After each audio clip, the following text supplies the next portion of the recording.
I welcome you all for this session. In this, we will discuss about the line-to-line fault on an unloaded generator. Let us consider a three-phase symmetrically wound alternator.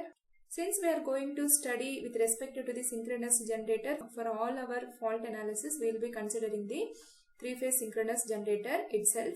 So we will assume that at the terminals of the generator, the fault is going to occur. So now, line to line fault, any two phases we can say the fault has occurred either A to B, B to C or A to C. So in this condition we will consider the B and the C phases are short circuited with respect to the fault. Due to the fault, these two phases are short circuited. Now if you see here, the current IA doesn't have any path to flow. If you look at the IB and the IC currents, here we don't have any connection here. These two currents will add IB plus IC. So but where these two currents will go, we don't have any neutral connection, that will be equal to 0. Then what about the voltages?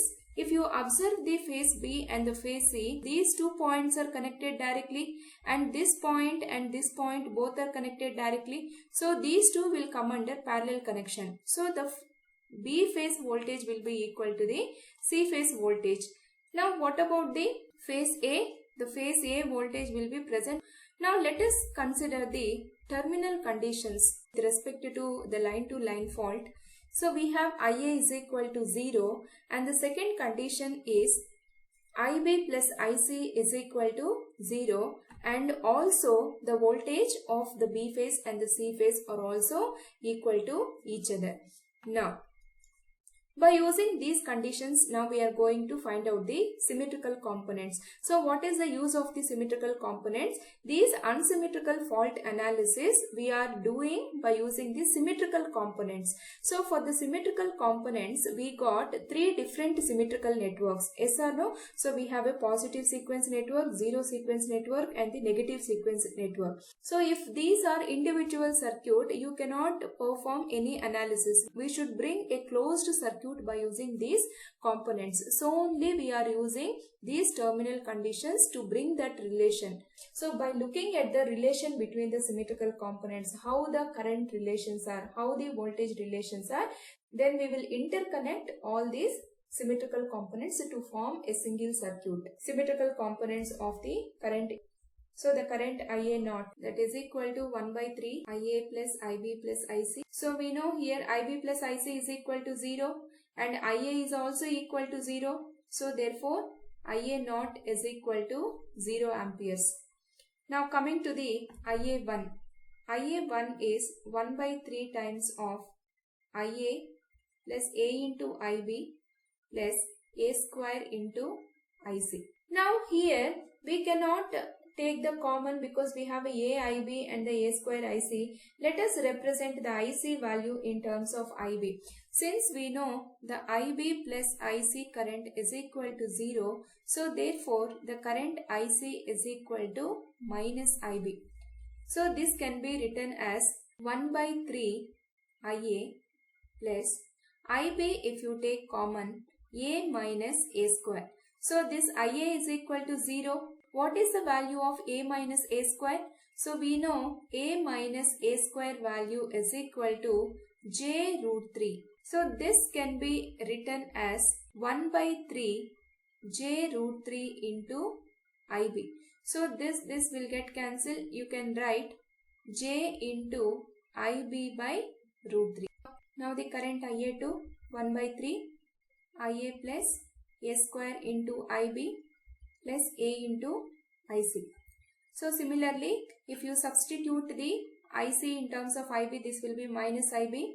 So this will become IA plus IB, if you take common, A square minus A. So A square minus A value will be equal to minus J IB by root 3. So if you simplify, A square minus A value is minus J root 3. Now if you observe these two relations, the current IA1 is equal to minus IA2 and IA naught is equal to 0. These are the relations that we got from the sequence components of the current. Let us take equation 1. Now let us find the sequence components of the terminal voltages. We know VA naught is equal to minus IA naught into Z naught value.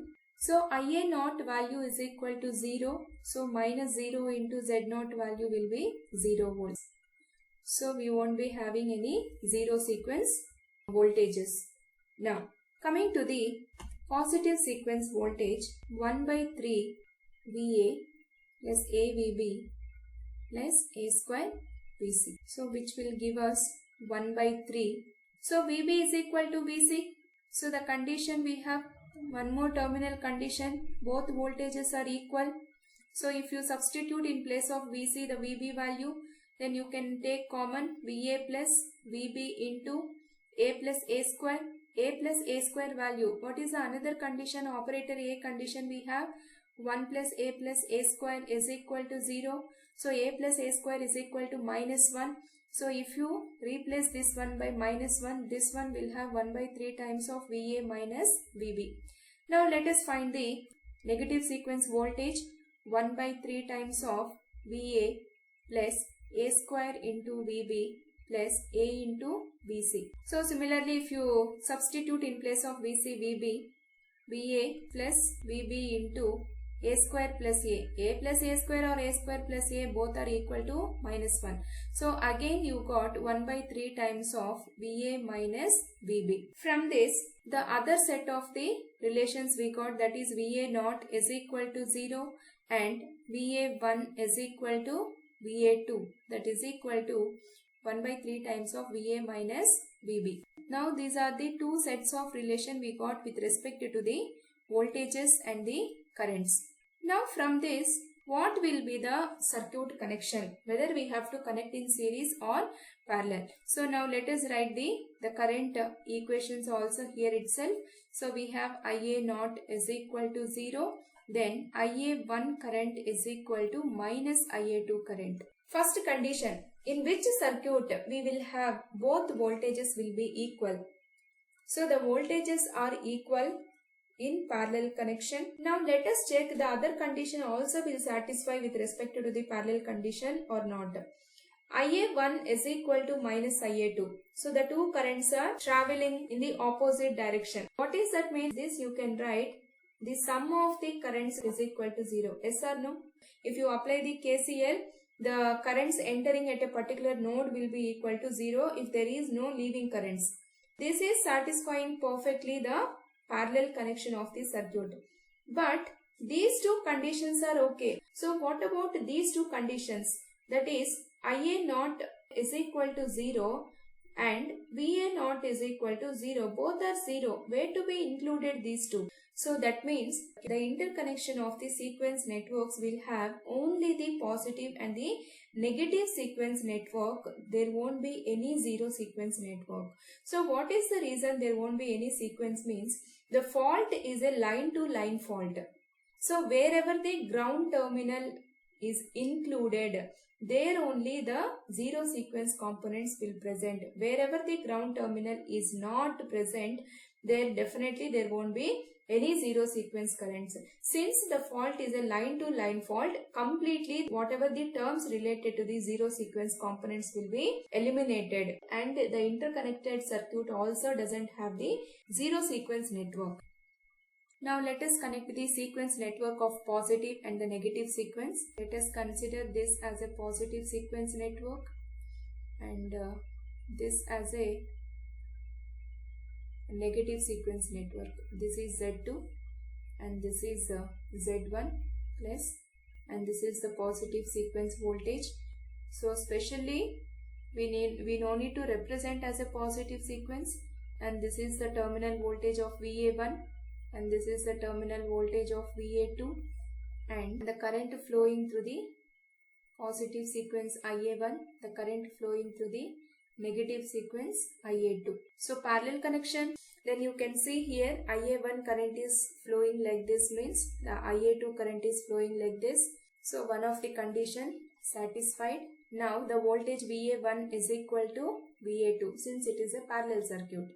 Now what about the zero sequence network?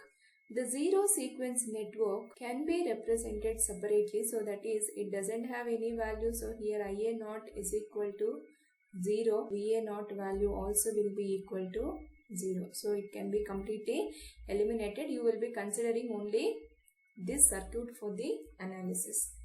From this, we need to find out the sequence quantities. So both the currents are coming in the opposite direction. Magnitude wise both currents are same. So you can say IA1 is equal to minus IA2.